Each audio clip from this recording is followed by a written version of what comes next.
ஆரோக்கியத்தை பாதுகாக்கணும். அந்த 31வது நீதிமொழிகளில் போட்டிருக்கோம், அவள் சோம்பலின் அப்பத்தை புசிக்க மாட்டா.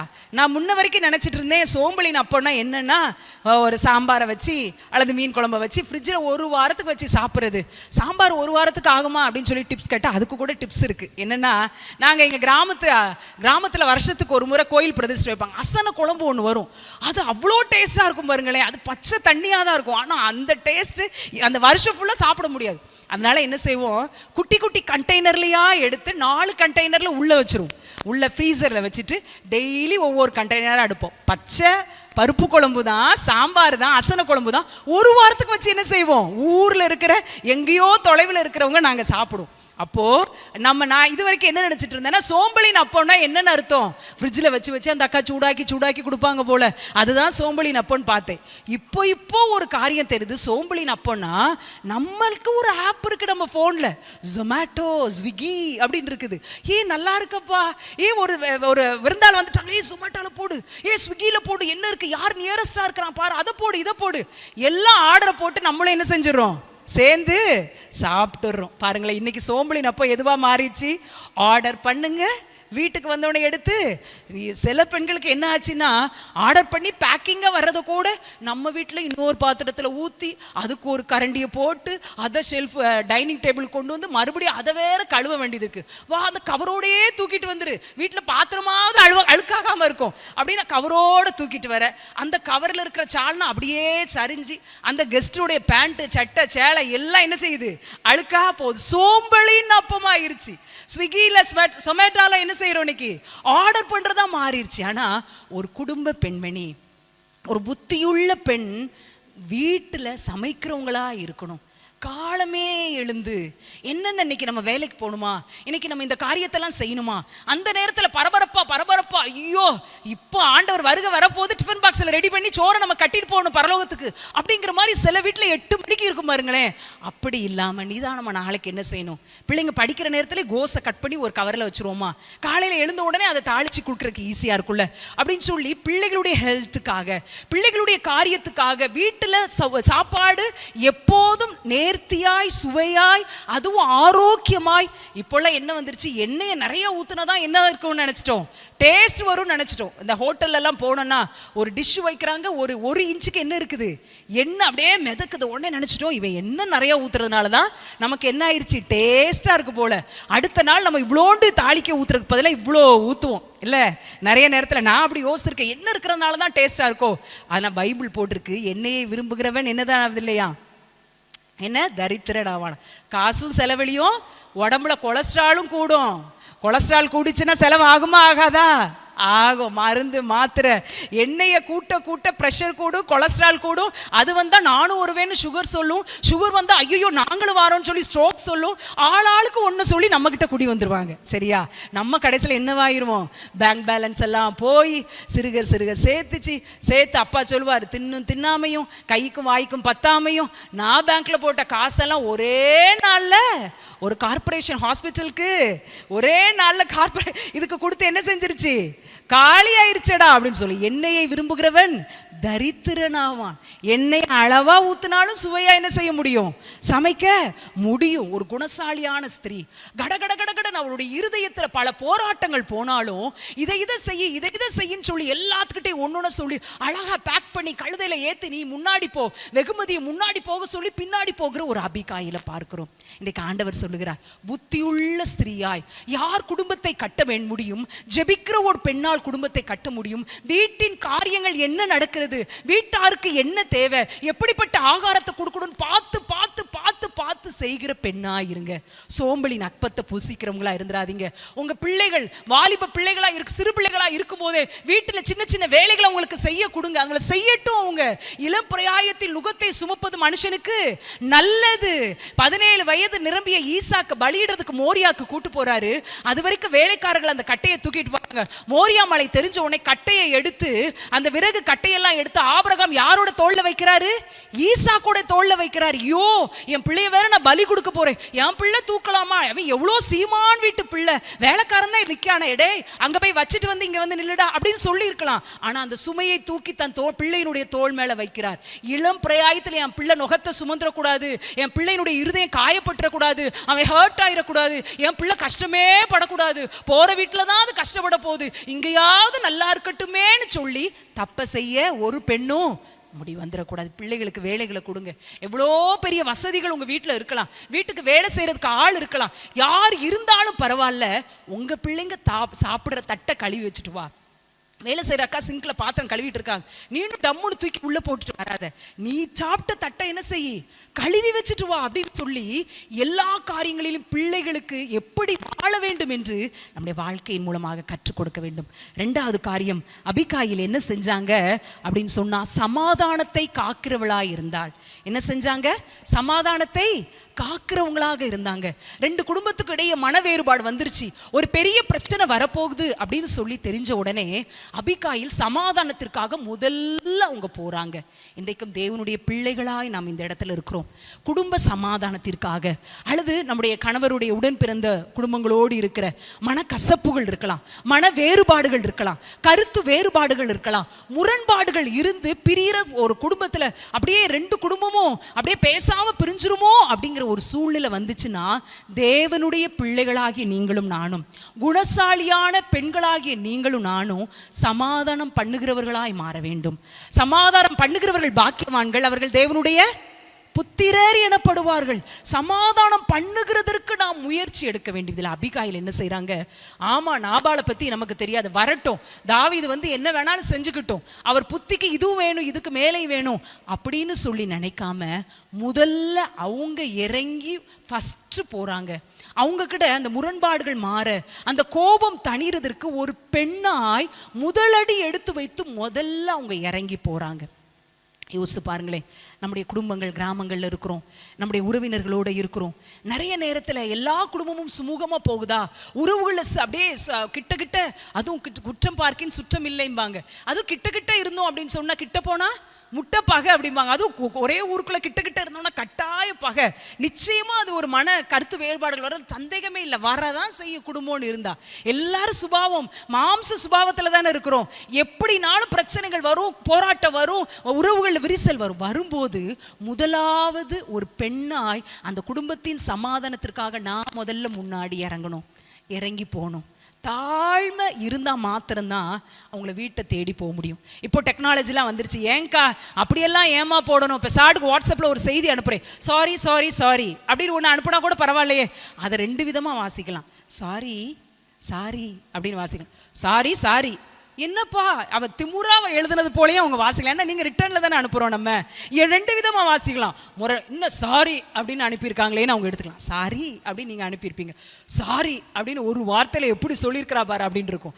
அதை எப்பயுமே நேரில் போய் பார்க்குற நேரத்தில் அந்த ஒரு ஒரு ஒரு பாடி லாங்குவேஜோட, அக்கா அவங்க நம்ம முகபாவம், ஐயோ சாரி எங்கள் வீட்டில் அவங்க தெரியாமல் பேசிட்டாங்க போலக்கா, ஒன்றும் மனசில் நினைக்காதீங்க அப்படி நம்ம இறங்கி போய் தாழ்ந்த சிந்தையோட, தாழ்மையுள்ள ஒரு முகபாவனையோட, உண்மையான மனத்தாழ்மையோடு அங்கே போனோம்னா காரியம் நிச்சயமா மாறுதலாம் முடியும். ஹல்லேலூயா.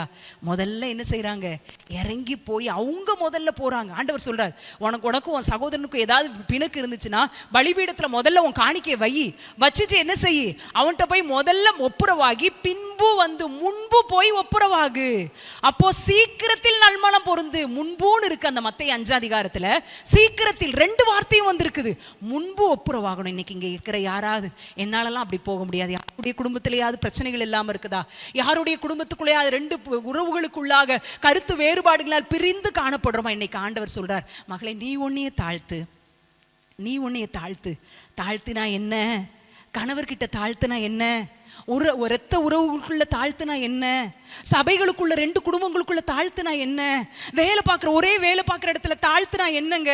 நீங்க தாழ்த்தி பாருங்க. தாழ்மை உள்ளவனுக்கு தேவன் கிருபை அளிக்கிறார். தாழ்மை உள்ள அபிகாயிலை தேவன் உயர்த்தினார். நாபால் கேட்கிறாரு, ஈசா யார்? தாவீது யார்? ஈசாயின் மகன் யார் அப்படின்னு சொல்லி திமுறா கேட்ட, பெருமையா கேட்ட நாபால் தாழ்த்தப்பட்டு போனான். தன்னை தாழ்த்தின அபிகாயில் உயர்த்தப்பட்டாள். ஆண்டவர் இன்னைக்கு ஒரு வார்த்தையை என் உள்ளத்துல வச்சார். என் பிள்ளைகிட்ட இந்த வார்த்தையை சொல்லு, நீ தாழ்த்தினால் என்ன, நீ தாழ்த்தினால் என்ன, உன் உறவுக்குள்ள நீ போய் தாழ்த்தி போய் கேட்டா என்ன, ஏன் உனக்கு தாழ்மை இல்லாம போயிருச்சு? இந்த வார்த்தையின் மூலம் நான் ஹீல் பண்ணுவேன் ஆண்டவர் இன்றைக்கு காலை வேளையில என் இருதயத்துல வைத்த வார்த்தை. உள்ளத்துல நிறைய காயங்கள் இருக்கு. எதற்காக காயம் தெரியுமா? நம்ம உள்ளத்துல தாழ்மை இல்லாததுனால நிறைய காயப்படுறோம். இந்த இடத்துக்கு வந்தேன், கல்யாண வீட்டுக்கு வந்தேன், என்னை யாரும் மதிக்கல, என்னை உட்காருன்னு சொல்லல, எனக்கு தோத்திரம் போடல, என்னை கேட்கல, என்னை விசாரிக்கல, எனக்கு கிஃப்ட் தரல, என்னை போட்டோ எடுக்க கூப்பிடல. நான் இப்படி இருக்கிறதுனால தானே அவங்க கூப்பிடல, நான் வசதியில குறைஞ்சிட்டேன், எனக்கு இல்ல அப்படின்னு சொல்லி நிறைய மன காயங்களோடு என் பிள்ளைங்க இந்த இடத்துக்கு வருவாங்க. அந்த இருதயத்தை நான் ஹீல் பண்ண விரும்புறேன். அந்த ஹீலிங் வேர்ட் என்னன்னா, நீ உன்னை தாழ்த்தினால் என்ன. உன் கணவர்கிட்ட தாழ்த்தினா என்னப்பா, உன் உடன் பிறந்தவங்கிட்ட தாழ்த்திட்டா என்ன, நீ தாழ்த்தி முதல்ல போயிட்டாதான் என்ன. நீங்களும் நானும் தாழ்த்தி பார்ப்போம் என்றால் நிச்சயமாக தேவன் நம்மை உயர்த்துவார். விசுவாசிக்கிறீங்களா? தாழ்மையுள்ளவர்களுக்கு தேவன் கிருபை அளிக்கிறார். தாழ்த்தி போய் அவங்க கிட்ட போய் சொல்றாங்க, தாழ்த்தி முகங்குப்புற விழுறாங்க. பெரிய பணக்கார வீட்டு பெண், அவங்க விழுணும்னு ஒண்ணுமே இல்லை. ஒருவேளை உயிருக்கு பயந்து தாவீது காலில் மட்டும் விழுறாங்களான்னு பார்த்தா அவங்களுடைய நேச்சரே தாழ்மையான நேச்சரா இருக்கு. 2 இடத்துல விழுறாங்க. யார் காலெல்லாம்? முதல்ல ஒரு முறை தாவீதோட காலில் சாஷ்டாங்கமா விழுறாங்க. முகங்குப்புற விழுந்து ஐயா அப்படின்னு சொல்லி இந்த பாதகம் என்மேல் சுமரட்டுன்னு சொல்றாங்க. இன்னொரு இடத்துல திருமணம் பண்ணி கொள்கிறேன் அப்படின்னு சொல்லி வாலிபரை அவங்க வீட்டுக்கு அனுப்பி விடுவார் தாவீது. நாபால் இறந்த பிறகு வருகிற செய்தியை கேட்ட உடனே அங்கும் பணிந்து நான் உங்களுடைய ஊழியக்காரரின் கால்களை கழுவுவதற்கும் நான் பாத்திரம் அல்ல அப்படிங்கிற மாதிரி சொல்லுவாங்க. அந்த சபைக்கு நிழலாட்டமாய் அபிகாயில் வருகிறாங்கன்னு சொல்லும்போது இந்த ஒரு காரியமும் உண்டு. ஆண்டவர் சொல்லுகிறார், இயேசு கிறிஸ்து யோவான்ல சொல்லுகிறார், நான் உங்க காலை கழுவுனது போல நீங்களும் ஒருவருக்கொருவர் உங்க காலை கழுவுங்க. அதுவும் சபைக்கு நிழலாட்டமாக அபிகாயில் செய்த ஒரு காரியம். ஹல்லேலூயா, ஹல்லேலூயா. பாருங்களேன், அவ்வளோ தன்னை ஹம்பிள் பண்ணி சமாதானத்தை விரும்புகிறவர்களாக இந்த அபிகாயில் காணப்படுகிறத நம்ம பார்க்க முடியும். ஆண்டவருடைய சமூகத்தில் நம்மளை தாழ்த்தி பார்ப்போம். குடும்ப உறவுகளுக்குள்ளாக இருக்கிற உறவுகளில் நம்மளை தாழ்த்தி முதலாவது ஆண்டவருடைய சமூகத்துக்கு அவங்களோட நம்ம ஒப்புரவாகும்படி நம்ம முன்னாடி போய் நம்மளை தாழ்த்தி அவங்க கூட பேசுறதுக்கு என்ன செய்யலாங்கிறத நம்ம பார்ப்போம். 3வது, அபிகாயில் வாயின் வார்த்தைகளை காத்து கொண்டாள். முதலாவது என்ன காத்தா? தன் குடும்பத்தை பாதுகாத்து கொண்டாள். 2வது என்னதை பாதுகாத்து கொண்டாள்? 2வது சமாதானத்தை பாதுகாத்து கொண்டாள். 3வது வார்த்தையை காத்து கொண்டாள். அவ பேசுகிற வார்த்தையை பார்த்தீங்கன்னா 20 வசனம் முதல் 23வது வசனத்திலிருந்து 31வது வசனம் வரைக்கும் போட்டிருக்கோம். அழகா போட்டிருக்கோம். அவளுடைய வார்த்தை தாவீதை பார்த்து என்னெல்லாம் சொல்றான்னா அதுல போட்டிருக்கோம். ஐயா போனோடனே சொல்லியிருக்கலாம், உங்க குடும்பத்தை உங்களை விட நாங்க ஒன்னும் சலைச்சவங்க இல்லை, இழைச்சவங்க இல்லை அப்படிலாம் பேசியிருக்கலாம். ஆனா அவ்வளோ அழகா பேசுறான். ஆண்டவரே அப்படின்னு சொல்லி பேசுறான். அந்த சின்ன போர்ஷன்ல மட்டும் எத்தனை முறை ஆண்டவரை சொல்றாங்கன்னா 7 முறை பூரணமாக ஆண்டவருடைய நாமத்தை மகிமைப்படுத்துகிறாள். ஆண்டவர் உங்க வாழ்க்கையில என்னெல்லாம் செய்ய சித்தமாய் இருக்கிறார் என்பதை தாவீதின் வாழ்க்கையில் செய்ய இருக்கிறத சொல்றாங்க. தாவீதின் வாழ்க்கையில ஆண்டவர் செய்ய போகிற காரியங்களை எல்லாம் இன்னும் பறைசாற்றுகிற ஒரு பெண்ணாய் கர்த்தர் கர்த்தர் கர்த்தர் அப்படிங்கிறத 7 முறை தாவீது கிட்ட விண்ணப்பம் பண்ணும்போது பூரணமாய் ஆண்டவருடைய நாமத்தை மகிமைப்படுத்துகிற ஒரு பெண்ணாக இருக்கிறாள். வார்த்தையில அவ்வளோ கவனத்தோடு இருக்கிறாள். அவ போயிட்டு வந்து திரும்பி வர்றான். நாபால் வீட்டுல நடக்குது, ராஜ விருந்துக்கு ஒப்பான ஒரு பெரிய விருந்து நடந்துகிட்டு இருக்குது. கழித்து வெறித்து குடித்து இருக்கிறார். யோசிக்கிறா, இப்போ போய் நாபால் கிட்ட இதை சொன்னோன்னா சரி வரல. பொழுது விடியும் மட்டும் பொறுமையோடு காத்திருந்து காலையில முந்தின நாள் நடந்த காரியத்தை எல்லாம் சொல்றாங்க. நாபாலின் இருதயம் செத்து கள்ள போல மாறி விடுகிறது. 10 நாள்ல அவர் அப்படியே படுத்த படுக்கையாகி இறந்து விடுகிறார். அடுத்து அவர் பேசினதா தெரியல. பாருங்களேன், இன்னைக்கு பெண்களாகிய நம்முடைய வாயின் வார்த்தை, நீங்களா நானா இருந்தோம்னா, நான் போய் நம்ம வீட்டுக்கு வர்ற அழிவை நான் பாதுகாத்து அதை தடுத்துட்டேன்னா அப்படியே எப்படியெல்லாம் எங்க வீட்டுக்கார்ட்ட சொல்ல, யோ உமக்கு முடியாததை நான் செஞ்சுட்டேயா அப்படின்னு சொல்லணும்னு மூக்கு வரைக்கும் வார்த்தை வந்திருக்கும்ல. வந்து பார்க்குறா, வெறிச்சிருக்கிறார், குடிச்சிருக்கிறான். இந்த மனுஷன்ட்ட ஒன்ன பேசி பிரயோஜனம் இல்லை. அங்க இருக்கிறவங்களெல்லாம் பார்க்குறான், அமைதியா இருக்கிறா.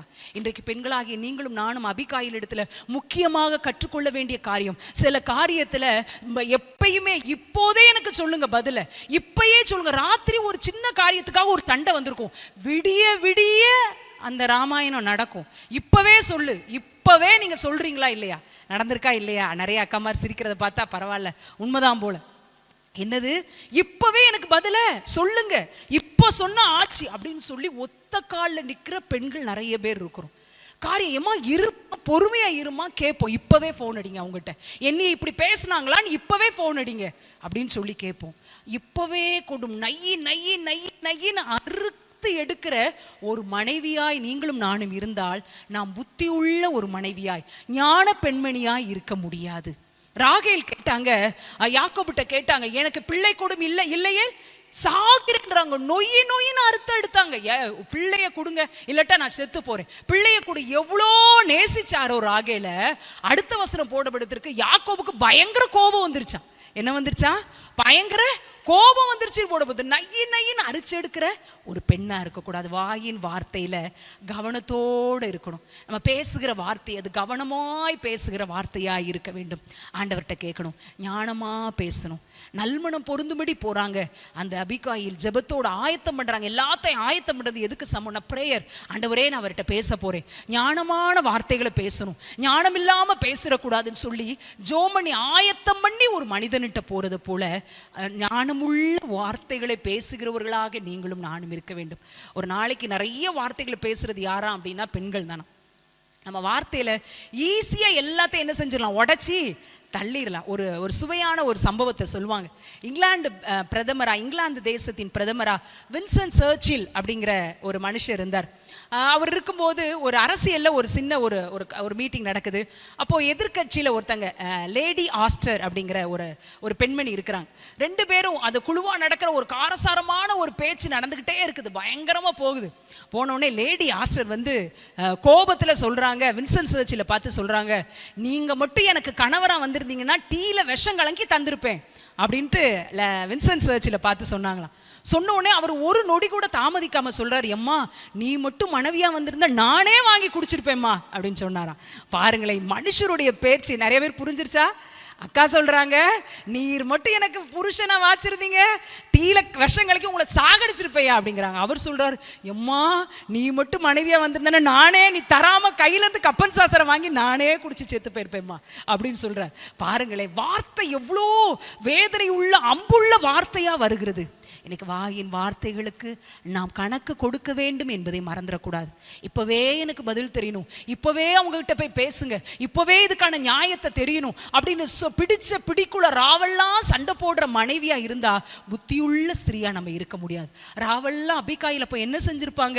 காலையிலே அபிகாயில் நாளுக்கு நான் சொல்லணும், ஆண்டவர்கிட்ட கேட்டிருப்பாங்க, விண்ணப்பத்தை செஞ்சிருப்பாங்க, ஆண்டவரை பார்த்து நோக்கி பார்த்திருப்பாங்க, ஆண்டவர் இந்த நாள்ல செஞ்ச பெரிய தயவை எண்ணி ஆண்டவருக்கு நன்றி சொல்லியிருப்பாங்க. நம்ம இருதயத்துல வர்ற கேள்விகள், கோபங்கள், புலம்பல்கள் எல்லாவற்றையும் ஆண்டவர்கிட்ட சொல்றவங்களா நம்ம என்ன செய்யணும்? காணப்படணும்.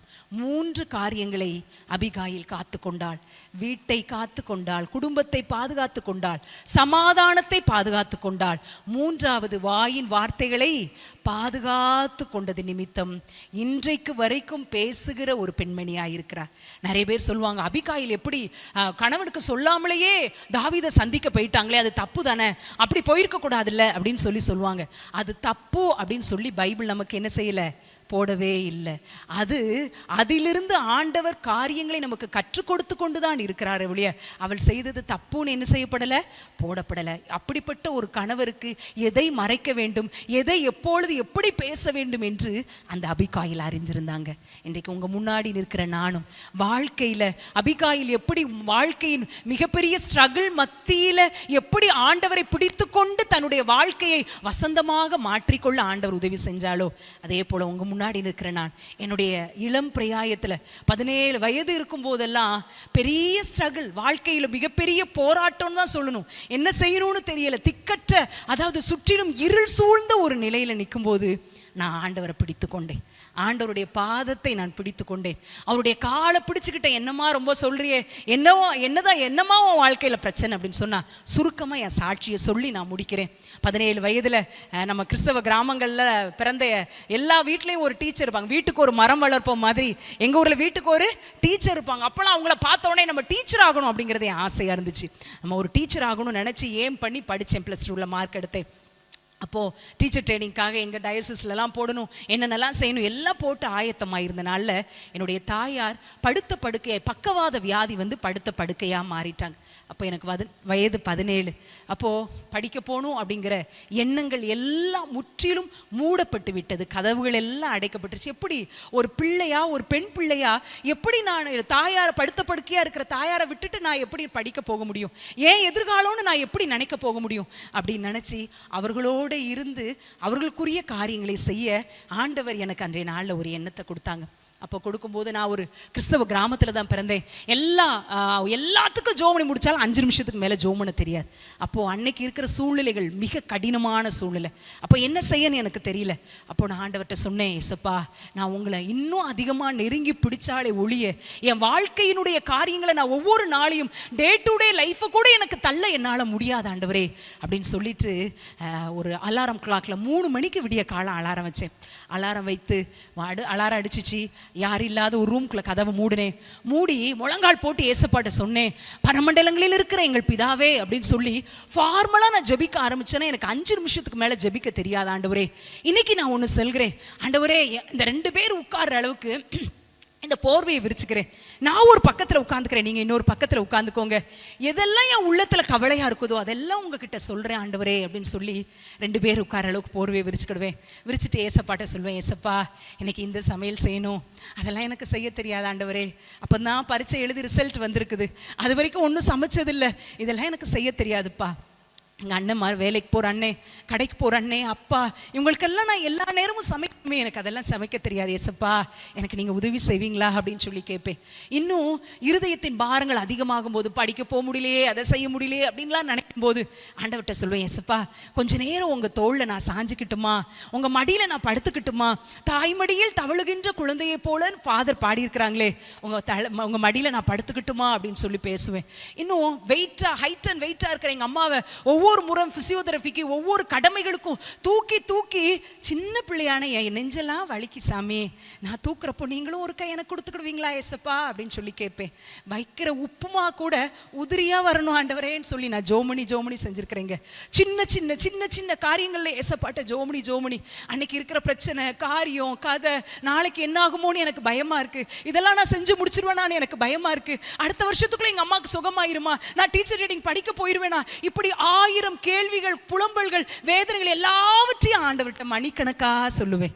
வீட்டு வேலையெல்லாம் செய்யும் போது பாலை காய்ச்சுவேன். அடுப்புல காய்ச்சும் போது பால் அப்படியே பொங்கி வரும்போது ஏசப்பாட்ட சொல்வேன், ஏசப்பா உங்க இந்த பால் பொங்குற மாதிரி உங்க அன்பினால என் இருதயமும் பொங்கி வழியணும் ஆண்டவரே அப்படின்னு சொல்லி ஜோமுனுவேன். வீடை பெருக்கும் போது ஜோமுனுவேன், நேத்து பெருக்கின வீடு தான் ஏசப்பா மறுபடியும் என்ன செஞ்சிருச்சு, அழுக்காயிருச்சு, நேத்து நான் ரொம்ப நேரம் ஜோமுனே உண்மைதான், ஆனா இன்னைக்கு மறுபடியும் என் இருதயத்துல பாவ எண்ணங்கள் அதெல்லாம் மறுபடியும் வருதுப்பா, வாலிப வயதுங்கிறதுனாலயா என்னன்னு தெரியல சுவாமி, சில தவறான எண்ணெல்லாம் என் உள்ளத்துல வருதுப்பா, இன்னைக்கு நான் என் வீட்டை பெருக்கினது போல மறுபடியும் என் இருதயத்தை நீங்க ரத்தத்தால கழுவிருங்கன்னு சொல்லி ஜெபிப்பேன். பாத்திரத்தை விளக்கும் போது எல்லா பாத்திரத்தையும் வேகமா விளக்கிட்டு இது இரும்பு, இந்த பால் பாத்திரத்தை மட்டும் அதுல இருக்கிற கரையை இரும்பு கம்பினார் வச்சு தேய்க்கிற மாதிரி என் உள்ளத்துலயும் சில காரியம் நான் ஜெபிச்சும் சில நேரத்துல போகாத மாதிரி இருக்கு, எனக்கு வலிச்சாலும் பரவாயில்ல அதை தேய்ச்சி எடுத்துருங்க சுவாமின்னு சொல்லி ஜெபிப்பேன். வீட்டின் ஒவ்வொரு வேலைகள், எல்லா வேலைகளோடும் ஆண்டவரை அவரோட பேசி பேசி பேசி பேசி பேசி செய்ய அந்த டீனேஜில் ஆண்டவர் உதவி செய்தார். அப்போது டெய்லி ரோபோ மாதிரி இருக்கும், இத்தனை மணிக்கு எழுந்து இத்தனை மணி வரைக்கும் ஜோமணும், அடுத்து அவங்களுக்குரிய அம்மாக்குரியதை செய்யணும், குளிச்சு விடணும், சாப்பாடு கொடுக்கணும், மாத்திரை கொடுக்கணும், அடுத்து அவங்களுக்கு செய்யணும், இவங்களுக்கு செய்யணும், அடுத்து இதை செய்யணும், அப்படியே ரோபோ மாதிரி வாழ்க்கை போய்கிட்டே இருந்துச்சு. அப்போஸ்தலனாகிய பவுல் சொல்கிறது போல நன்மையை செய்கிறதற்கு என்கிட்ட விருப்பம் இருக்கு, ஆனால் நன்மை செய்வதோ என்கிட்ட இல்லை, என் மாம்சத்துல பாவம் இருக்கிறது அப்படின்னு சொல்றது போல நிறைய நேரத்தில் அந்த கை கால், இடது பக்க கை கால் உறுப்புகள் இயங்காத என் தாயார்கிட்ட நான் கோபப்பட்டிருக்கிறேன். டெய்லி வருஷ கணக்கா மாத கணக்கா இதே வேலையை செய்கிறதுல கோபப்பட்டு ஒரு நாள் அவங்களுக்கு ஒரு லூஸ் மோஷன் ஆகுது. அவங்கள கூட்டு போய் பக்கவாதம் வந்தவங்களால ஏதாவது செய்ய முடியுமா? லூஸ் மோஷன் ஆச்சுன்னா ஒன்றும் செய்ய முடியாது. அப்போ எல்லாம் செய்யணும். அந்த இடத்த சுத்தம் பண்ணணும், அந்த துணிமணிகளை அவங்க போட்டிருக்க ட்ரெஸ்ஸை சுத்தம் பண்ணணும், அவங்கள குளிச்சு உட்கார வைப்பேன். 3வது முறை டாய்லெட்லேருந்து கூட்டு வரும்போது எனக்கு ரொம்ப கோவம். நான் சொல்லிட்டே வரேன் எங்கள் அம்மாட்ட, எதனாலும் முதல்ல சொல்ல மாட்டீங்களாம்மா அப்படின்னு சொல்லி கையை இருத்தி பிடிச்சி சோஃபாவில் உட்கார வைக்க. அந்த என்னுடைய இறுக பிடிப்பை பார்த்த உடனே எங்கள் அம்மாவோட கண்ணில் இருந்து கண்ணீர். அவங்களுக்கு வாய் பேச முடியாது, டக்குன்னு பேச முடியாது, இடது பக்க வாய் கோடி கொண்டு இருக்கும். உடனே கண்ணீர் வருது. ஐயோ என் பிள்ளைக்கு நான் பாரமாயிட்டேனே அப்படின்னு அவங்க கண்ணில் இருந்து கண்ணீர். ஆனால் நான் அதை கூட பொருட்படுத்தாமல் வேகமாக போய் அந்த அழுக்கான நைட்டியை வீட்டு வாசலில் இருக்க ஒரு சின்ன கிணறு அதில் துவைச்சிட்டு உள்ளே வரும்போது நம்ம சர்ச்சில் கொடுக்குற கேலண்டர் ஷீட்டில் வசனம் இருக்கிற கேலண்டர் ஷீட்ல இருந்து ஒரு வசனத்தின் மூலமா ஆண்டவர் என் கூட பேசுற. டைரக்டா அது என் கிட்ட வருது. கொலோசையர் 3ஆம் அதிகாரம் 24வது வசனம். நீங்கள் எதை செய்தாலும் அதை மனுஷருக்கென்று செய்யாமல் கர்த்தருக்கென்று நல்மனதோடே செய்யுங்கள். அந்த வசனம் என் கிட்ட பேசுறாருங்கிறதை என்னால் உணர முடியுது. ஏன்னா ஒரு வலி வந்தது போல இருக்குது. நான் பக்கத்தில் இருக்கிற ரூம்ல அமைதியா உட்கார்றேன். உட்கார்ந்த உடனே ஆண்டவர் தெளிவாக என் உள்ளத்துல உணர்த்துனாங்க. என்ன உணர்த்துனாங்க? மகளே, எபன், அந்த இடத்துல உன்னோட அம்மா இருக்கிறதுனால தானே உனக்கு கோபம், எரிச்சல், கசப்பு வருது. அந்த இடத்துல நான் இருக்கிறேன் நீ நினைச்சுக்கிறியா அப்படின்னு ஆண்டவர் கற்றுக் கொடுத்தாங்க. மறுபடியும் என் உள்ளத்துல உணர்த்துறாங்க, எதை செஞ்சாலும் மனுஷருக்கென்று செய்யாமல் கர்த்தருக்கென்று நல்மனதோடே செய்யுங்கள். அந்த இடத்துல உன் தாய் இருக்கிறதுனால தானே உனக்கு கோபம், எரிச்சல், கசப்பு வருது. நான் இருக்கிறேன்னு நினச்சிக்கோன்னு சொல்ல உடனே என் இருதயம் எல்லாம் உடஞ்சி போச்சு. அந்த இடத்துல முழங்கால் போட்டு ஜோமுனே, ஏசப்பா என்னை நம்பி நீங்கள் கொடுத்த பொறுப்பு, என்ன வீட்டில் 5 பிள்ளைங்களில் பிள்ளைய பறக்க வச்சிருந்தா நான் எப்பயோ திருமணமாகி போயிருப்பேன். எங்கள் அம்மாவை கவனிக்கிற பொறுப்பை நீ எனக்கு வந்திருக்காது. நான் கவனிப்பேன், நீங்கள் நம்பியிருக்கிறீங்களே ஏசப்பா. நான் எங்கள் அம்மாவை கவனிப்பேன்னு நினச்சி தானே 5வது பிறக்க வச்சிருக்கிறீங்க. உங்களோட பொறுப்புக்கு நீங்க எனக்கு கொடுத்த அந்த பணியை நான் சரியா செய்யாம போயிட்டேன். ஆண்டவரே என்னை மன்னிங்கப்பான்னு சொல்லி மன்னிப்பு கேட்டேன். போய் எங்க சோஃபால உட்காந்துருந்த அம்மா கிட்ட கீழே குனிஞ்சேம்மா, சாரி உங்களை கோபப்பட்டேன் என்னம்மா அப்படின்னு சொன்னோன்னே அவங்க என் தலையை அப்படியே தடவுனது இன்னும் எனக்கு ஞாபகம் இருக்கு. 4வது முறை மறுபடியும் லூஸ் மோஷன் ஆகுது.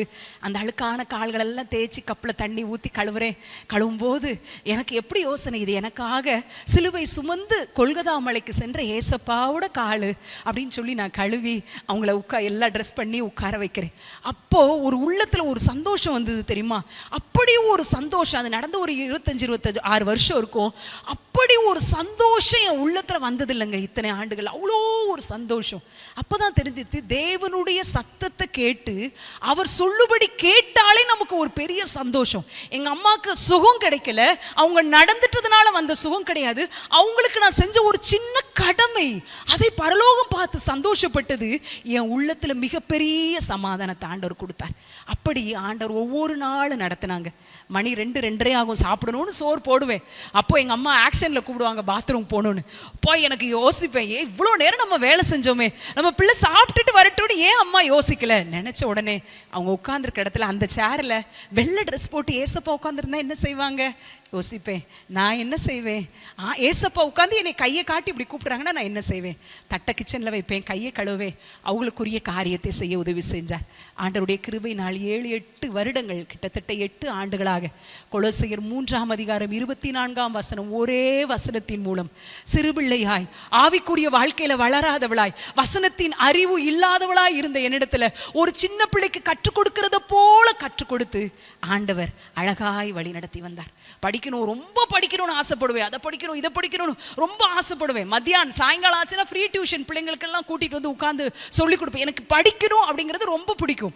அப்போது அப்படி பிள்ளைங்க படிக்கணும் அப்படின்னு நினைப்பேன், படிக்க முடியல. மத்தியானத்துக்கு மேலே சின்ன சின்ன டெக்னிக்கல் கோர்சஸ் படிச்சுட்டு வருவோம் அப்படின்னு typing, shorthand Hindi class, spoken English, BA Tamil கரஸில் படிக்க ஆண்டவர் உதவி செஞ்சான். ஒரே ஒரு லாங் சைஸ் நோட் வச்சுருப்பேன். இந்த பக்கத்தில் ஹிந்தி எழுதியிருப்பேன், தலக்கு மாற்றி அந்த நோட்டை பின்னாடி ஷார்ட் அண்ட் எழுதியிருப்பேன், நடுவில் டைப் அடித்த பேப்பரை வச்சுருப்பேன். அதை தூக்கிட்டு நடந்து வருவேன். ரோட்டில் ஒரு 1-1.5 கிலோமீட்டர் இருக்கும். எப்பயுமே எனக்கு நிமிந்து யாரையும் என்ன செய்யக்கூடாது, பார்க்கக்கூடாது. நம்ம பார்க்குறோன்ட்டு இன்னொரு தடவை நம்ம ரோட்டில் வரும்போது இன்னொருத்தங்க நம்மளை பார்த்துடக்கூடாதுன்னு அந்த நோட்டை கையில் வச்சுட்டு குனிஞ்சு ஏசப்பாட்டை பேசிக்கிட்டே வருவேன். அதுதான் எனக்கு தெரிஞ்சது. எனக்கு அழ தெரியும், ஏசப்பாட்டை அழ தெரியும், ஏசப்பாட்டை பேச தெரியும். இந்த 2 காரியம்தான் இன்னைக்கு ஊழிய காரியம் மாற்றி இருக்குதுன்ட்டு நான் 100க்கு 100 சொல்ல முடியும். குனிஞ்சிட்டே வருவேன், யார் முகத்தையும் நம்ம பார்த்துடக்கூடாதுன்னு சொல்லி குனிஞ்சுக்கிட்டே நடந்து வருவேன். வரும்போது சொல்கிறேன், ஏசப்பா அதை படிக்கணும் இதை படிக்கணும்னு நினைச்சேன். இன்னைக்கு என்னோட மொத்த வாழ்க்கையும் ஒரு கோயில் ரோட்டுக்குள்ள அடங்கி போயிடுச்சு ஏசப்பா அப்படிங்கிற உள்ளத்துல இருந்து ஆண்டவர் ஒரு வசனத்தை சொல்றாங்க. உன் நினைவுகள் என் நினைவுகள் அல்ல, உன் வழிகள் என் வழிகள் அல்ல. பூமியை காட்டிலும் வானங்கள் எவ்வளவு உயரமாய் இருக்கிறதோ அப்படியே உன்னுடைய வழிகளை காட்டிலும் என்னுடைய வழிகளும், உன்னுடைய நினைவுகளை காட்டிலும் என்னுடைய நினைவுகளும் உயரமாய் இருக்கிறதுன்னு சொல்றாங்க. நான் சொல்றேன், நான் டீச்சர் ட்ரைனிங் படிக்கணும்னு நினைச்சேன்ப்பா. இன்னைக்கு டொக்குன்னு 1 மணி நேரம் டைப் அடிச்சுட்டு வந்திருக்கேன். ஆனா நீங்க உங்க வழி உயரமானதுன்னு சொல்றீங்களே. வீட்டுக்கு வந்த எங்க இருக்குன்னு பார்த்தேன்.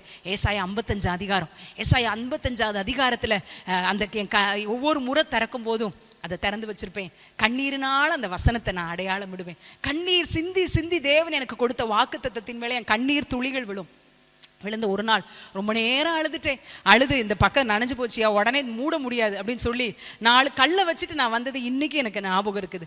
வேணும்னே கண்ணீர் அந்த பைபிளை விழுணுன்ட்டே நான் ஜோம் பண்ணுவேன், கண்ணீர் சிந்துவேன் அந்த வசனத்தின் மேலே. இன்னைக்கு ஏசப்பா உங்களுக்கு வாக்குத்தத்தெல்லாம் கொடுத்து நடக்கிறதுக்கு வாய்ப்பு இல்லாத சூழ்நிலை இருக்கிறீங்களா? நான் சொல்கிறேன், நான் கோடு போட்டு இந்த வருஷம் இந்த நாளில் ஆண்டவர் கொடுத்த வாக்குத்தத்தன்னு எழுதலைங்க. ஆனால் என்னுடைய கண்ணீரை பார்த்து அவர் பரிதபிச்சு, ஐயோ இந்த பிள்ளை இப்படி அழுதுட்டு கிடக்கிறாளே, சிறுமையும் எளிமையுமான இவளை நான் நினைக்கல, நான் யார் நினைப்பா அப்படின்னு சொல்லி ஆண்டவர் சிறுமையும் எளிமையுமான என்னை நினைத்திரலினார். இன்றைக்கு யாரெல்லாம் இதுல யோசிக்கிறீங்க, நான் சிறுமையும் எளிமையுமானவள், கர்த்தரோ என் மேல் நினைவா இருக்கிறார். ஒருவேளை உலகங்கள் உலகத்தில் இருக்கிறவங்க மறந்துருக்கலாம், சொந்தக்காரங்க உங்களை மறந்துருக்கலாம். நான் சொல்றேங்க, தேவனுடைய சமூகத்தில் நம்ம எப்போ எல்லாம் வந்து ஆண்டவரே நான் சிறுமையும் எளிமையுமானவள், நீர் என் மேல் நினைவாயிரும் என்று சொல்லி ஜெபித்தோன்னா கர்த்தர் காரியங்களை எல்லாம் வாய்க்க பண்ணுகிறவராயிருக்கிறார். ஹல்லேலூயா, ஹல்லேலூயா. திருமணத்துக்காக எனக்கு 24 வயது ஆகும்போது திருமணத்துக்கான காரியத்தை பார்த்தாங்க. அந்த சூழ்நிலையில ஒரு திருமணம், என்னுடைய உறவினருக்கு திருமணம், நானும் அம்மாவும் பெங்களூருக்கு காரில் போயிருக்கோம். அடுத்த நாள் என்னுடைய குடும்பத்தினர் அப்பா எல்லாரும் ட்ரெயினில் அங்கே வர்றதுக்கு முடிவு செஞ்சுருக்கிறாங்க. அப்போ திடீர்னு காலையில் ஃபோன் வருது, ஊரில் இருக்கிற அப்பாவுக்கு உடம்பு சரியில்லை, உடனே வாங்க. உடனே அண்ணன் வீடு தான் அது, அண்ணன் வீட்டுக்கு முன்னாடி கார் வந்துருச்சு, நாங்கள் போகணும்னு கிளம்புறோம். நான் சொல்கிறேன் அண்ணன்ட்ட, அப்பாவுக்கு ஒன்றுமே செய்யாதுன்னே, அப்பா நாளைக்கு இங்கே வந்த உடனே நம்ம அங்கே ஹாஸ்பிட்டலில் பார்த்துறான், இல்லை போகணுமா அப்படின்னு சொல்லி கார் வந்துருச்சு. நான் அம்மா எல்லாம் ஏறுறோம், அண்ணன் ஃபேமிலி. ராத்திரி 1-1:30 மணி இருக்கும். அப்போ நாங்கள் இருக்கிற ரூம் வீட்டு சந்தில் அந்த கார் டேர்ன் ஆகும்போது வீட்டை பார்க்குறேன், வெளியில் ஷாமியானா போடப்பட்டிருக்கு. அப்போதான் எனக்கு தெரியுது, ஓ அப்பா இறந்துட்டாங்க போல, நம்மளை சொல்லாமே அம்மாவுக்கு ஏதாவது செஞ்சிரும்னு சொல்லாமே நம்ம அண்ணன் கூப்பிட்டு வந்துட்டாங்க. கையை பிடிச்சி அம்மாவை கூப்பிட்டு போய் ஒரு சேரில் உட்கார வைக்கிறேன். செயல்பட முடியாத நிலையில் இருக்கிற தாய், இன்றைக்கு 2 நாளைக்கு முன்னாடி பேசிட்டு போன அப்பா ஹார்ட் அட்டாக்ல மரிச்சிருக்கிறாங்க. இருதயமே நொறுங்கி போனது. அழுதேன், தெரியல, என்ன சொல்லி அழணும்னு தெரியல, எப்படி நம்ம வாழ்க்கை போகும்னு தெரியல. எல்லாவற்றையும் இருதயம் நொறுங்கின ஒரு நிலை. 2 நாள் கழிச்சு எப்பயும் ஜெபிக்க போற இடத்துல சொன்னேன், ஏசப்பா நான் நினைச்சிட்டேன் என் வாழ்க்கைக்கு எல்லாத்தையும் எங்க அப்பா பார்த்துக்கிடுவாங்க, நான் 50% தான் நான் உங்களை நம்பி இருக்கேன், மிச்சம் 50% உங்களை நம்பி எங்க அப்பாவை நம்பிட்டே நினைக்கிறேன் சாமி. இன்னைக்கு 100% உங்களை நம்புறேன். எபனுக்கு யாரை கல்யாணம் பண்ணி கொடுத்தா நான் நல்லா இருப்பேன்னு உங்களுக்கு தெரியும்லப்பா, யாரை நீங்க கல்யாணம் பண்ணி கொடுத்தா நான் சந்தோஷமா வாழ்வேன்னு உங்களுக்கு தெரியும்ல, அவங்கள நீங்க திருமணம் பண்ண எனக்கு எல்லாத்தையும் ஏற்படுத்தி கொடுங்க. இப்படி இருக்கணும் அப்படி இருக்கணும், ஒண்ணுமே ஒரு கண்டிஷனும் இல்லை சுவாமி, களிமண்ணா உங்களுடைய கரத்துல தருகிறேன்னு ஒப்பு கொடுத்தேன். 6 மாதத்துல இந்த ஊழியத்தை செய்கிற பிரதரோடு சகோதரர் சந்தோஷ் அவர்களோடு தேவன் திருமண காரியங்களை ஏற்பாடு செஞ்சு கொடுத்தாங்க. ஏசப்பா உங்க பரலோகத்துல இருக்கிற ஏஞ்சல்ஸ் எல்லாம் வந்துடும், நான் உங்க பிள்ளை இல்ல, வானத்தையும் பூமியை படைச்ச அப்பாவோட பிள்ளை இல்ல, நீங்க தான் எனக்கு எல்லாத்தையும் செய்யணும். எல்லா உறவுகளும் வந்து மிகுந்த சந்தோஷத்தோடு ஆளுக்கு ஒரு பொறுப்பை எடுத்து ஆசீர்வாதமாய் தேவன் எங்களுடைய திருமணத்தை நடத்தி கொடுத்தார்.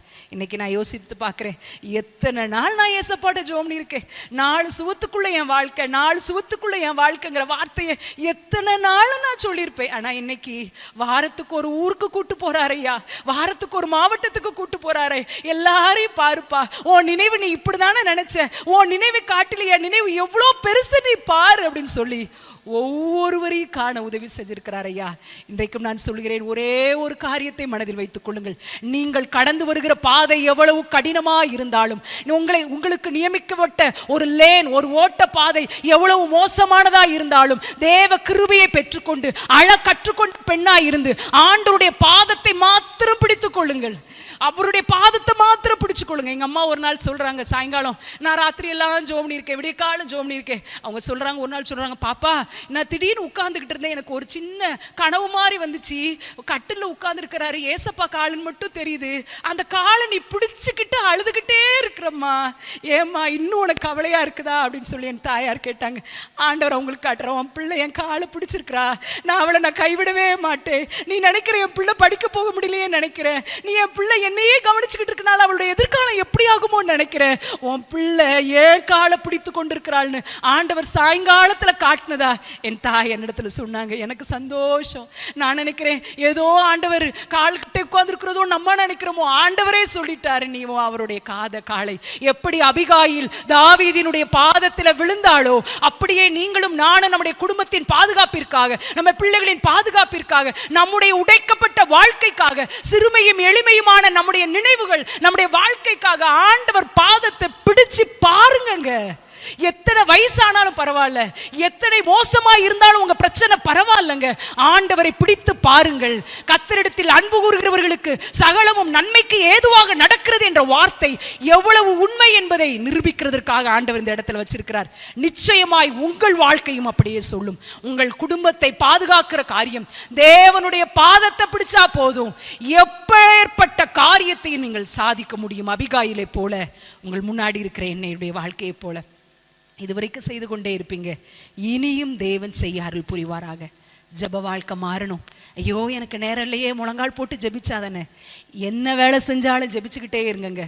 அவர் ஒரு தேவ மனிதர் சொல்லுகிறார், மார்த்தாளை போல நான் வேலை செஞ்சுட்டே இருக்க வேண்டியது இருக்கேன். நாங்கள் ஊழியத்தில் இருக்கிறோம், எப்போதும் வேலைகள் இருக்கும், சும்மா இருக்கிறதுக்கெல்லாம் வேலையே இருக்காது. கெஸ்ட் வருவாங்க, அழுது ஆஃபீஸ் வேலையை செய்யணும், எழுத்து வேலையை செய்யணும், வரவங்களுக்கு பேசணும், ஜெபிக்கணும், காலையில் விடிஞ்ச ராத்திரி வரைக்கும் வேலைகள் இருந்து கொண்டே இருக்கும். அப்பெல்லாம் நான் சொல்லுவேன், ஏசப்பா மார்த்தாளுடைய கைகளும் மரியாளுடைய இருதயத்தையும் எனக்கு தாரும். என் கையை வேலை செஞ்சுக்கிட்டே தான் இருக்கணும் ஏசப்பா, மார்த்தாளுடைய கை மாதிரி என் கை இருக்கணும், ஆனா இருதயம் மரியாளை போல இருக்கணும். உங்க கிட்ட இருதயம் கிட்ட இருக்கிற இருதயமா இருக்கணும். வேலை செஞ்சுட்டே இருக்கிற சூழல இருக்கா, அதுக்காக தனி ஜெபமே வேண்டான்னு சொல்லல. மார்த்தாளுடைய கைகளையும் மரியாளுடைய இருதயத்தையும் கேளுங்கள், தேவன் உங்களை ஆசீர்வதிப்பார்.